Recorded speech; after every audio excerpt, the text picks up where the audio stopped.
பாலம் கட்டுமான பணிக்காக தோண்டப்பட்ட பள்ளத்தில் பைக்குடன் தவறி விழுந்த இளைஞர் கழுத்தில் கம்பி குத்தி சம்பவ இடத்திலேயே உயிரிழந்த சம்பவம் மயிலாடுதுறையில் அதிர்ச்சியை ஏற்படுத்தியுள்ளது. இதன் பின்னணி குறித்து விவரிக்கிறது இந்த தொகுப்பு.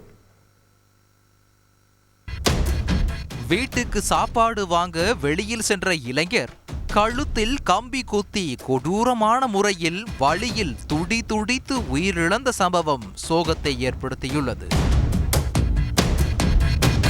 சென்னையில் இருந்து குமரி வரை தொழில் வழித்தடம் அமைக்கும் பணிகள் நெடுஞ்சாலைத்துறை சார்பாக நடைபெற்று வருகிறது. அதன்படி மயிலாடுதுறை திருவாரூர் செல்லும் மாநில நெடுஞ்சாலையில் சிறு சிறு பாலங்கள் கட்டும் பணி மற்றும் சாலைகள் தரம் உயர்த்தி அகலப்படுத்தப்பட்டு வருகின்றன. அதேபோல் மயிலாடுதுறை அருகே எலந்தங்குடியிலும் சிறு பாலம் ஒன்று அகலப்படுத்தப்பட்டு வந்தது.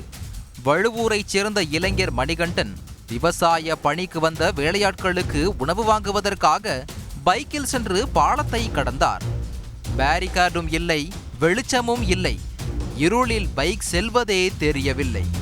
பாலத்தின் அருகே கொட்டப்பட்டிருந்த மண் மேட்டில் தவறுதலாக ஏறிய பைக் பள்ளத்தில் கவிழ்ந்தது. விழுந்த வேகத்தில் பைக்கில் இருந்த மணிகண்டனின் கழுத்து பகுதிக்கு மேல் கூர்மையான கம்பி குத்தி சொருகியதில் நொடி பொழுதில் பறி போனது மணிகண்டனின் உயிர். என் பிள்ளை பெட்ரோல் வாங்கிறது தான், பெட்ரோல் போட்டுக்கிட்டு சாப்பாடு வாங்கிட்டு வர போனவன் வரும்போது இதை மாதிரி இப்போ போகும்போது அடிபட்டு விழுந்துட்டான். வண்டியில் விழுந்து அப்படியே நிலையில் நின்றுட்டான். என் பிள்ளை நின்றுட்டான். இந்த இதில் பேடிகார்டு எதுவுமே வைக்கல. குழி வெட்டின பிள்ளையே இருந்தது. அந்த குழியில் கொண்டு போய் மண்ணாவது கொஞ்சம் போடுவான். எப்போதும் மண்ணு முட்டு வைப்பானோ, மண்ணு மட்டும் வைக்கல, சும்மாவே கிடந்திருக்கு. அப்படியே அந்த பகுதியில் போய் மட்டமாக ஓடி போய் விழுந்தது தான் என் பிள்ளை கம்பியில் குத்தி நின்றுட்டான். அப்படியே என் பிள்ளை நான் இன்னும் வந்து நான் பார்க்க போகிறேன். ஜல்லியில் போனாலே நானே என்னையே சொல்லுவான், இப்போ ஜல்லியில் பார்த்து போப்பாம்பா, ஜல்லியில் இது மாதிரி போகாதப்பா, ஜல்லியில் பார்த்து போப்பான். அவன் இன்னைக்கு என்ன சொன்னான், அவன் போயிட்டான். ஆத்திரமடைந்த ஊர் மக்கள் ஒன்று திரண்டு எலந்தங்குடி பகுதியில் உள்ள சாலையில் திடீர் மறியலில் ஈடுபட்டனர். காவல்துறை அதிகாரிகள் நடத்திய சமாதான பேச்சுவார்த்தையால் போராட்டம் கைவிடப்பட்டது. என் கடைக்கிட்ட இருக்கிற அந்த பாலம் வந்து ஒரு சைடு அந்தான சைடு போட்டு இந்தான சைடு வந்து இப்போ நடந்துகிட்டு இருக்கு. எல்லாம் கம்பி கட்டிருக்காங்க. இரவு நேரங்களில் வந்து போதுமான வெளிச்சம் எல்லாமே இந்த பேரிகார்டு எல்லாம் சரியா வைக்காம போறோம். இரவு நிறைய ஆக்சிடென்ட் நடந்துகிட்டு இருக்கு. நெடுஞ்சாலைத்துறை சார்பில் நடைபெறும் சாலை பணிகளால் இதுபோல் அடிக்கடி விபத்துகள் அரங்கேறுவதாக பொதுமக்கள் விரக்தி தெரிவித்துள்ளனர். இந்த உயிர் மட்டுமில்ல, அகரகரங்குடியில பாத்தீங்கன்னா ஒரு மாதத்துக்கு முன்னாடி ஒரு பையன் சாவுறான்.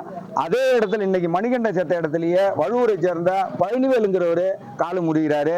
கிட்டத்தட்ட ஒரு 4-5 சம்பவங்கள் நடந்ததுக்கு பிறகும் அந்த ஒப்பந்தக்காரரான தொலாமூர் கண்ண ஓம் சக்தி கன்ஸ்ட்ரக்ஷனை சேர்ந்தவர் இதுவரைக்கும் வந்து எந்த ஒரு இதுவும் இல்லை. இதுவே கடைசி மரணமா இருக்கணும். இதுக்கு மேல எதுவும் நடக்கக்கூடாது. எங்களுக்கு ஒரு நீதி கிடைக்கணும்.